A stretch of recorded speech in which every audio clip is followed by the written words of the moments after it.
Hello everybody, welcome to Beyond the Board's Medical Question Bank. And today we have a cardiology question. So we have a 15-year-old boy coming for a routine visit. He's got no symptoms and is doing well at school.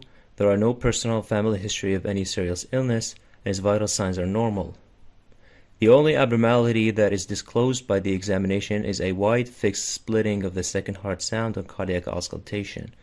And they're asking the patient is at increased risk of developing which of the following complications.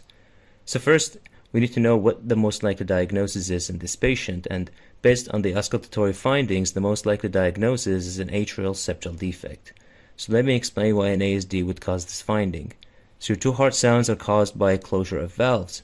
The first heart sound is caused by the closure of the mitral and tricuspid valve, and the second heart sound is caused by the closure of the aortic and pulmonary valve. Normally, during inspiration, the negative pressure within your chest causes more blood to be drawn towards the right ventricle.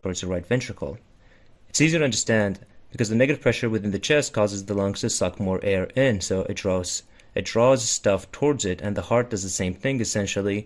It sucks more blood from the veins towards the right atrium and then the right ventricle.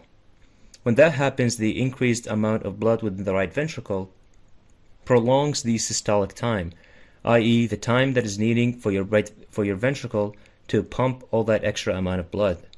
When this happens, this delays the closure of the pulmonic valve, because normally it closes at the end of systole at the same time with the aortic valve.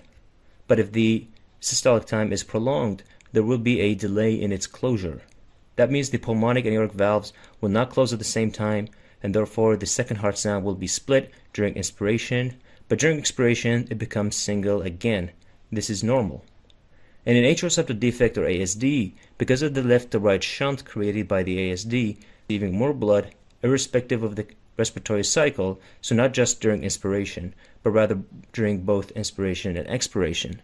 Hence, the amount of time that is needed for the right ventricle to pump that extra amount of blood will always be increased, and hence the second heart sound will always be split.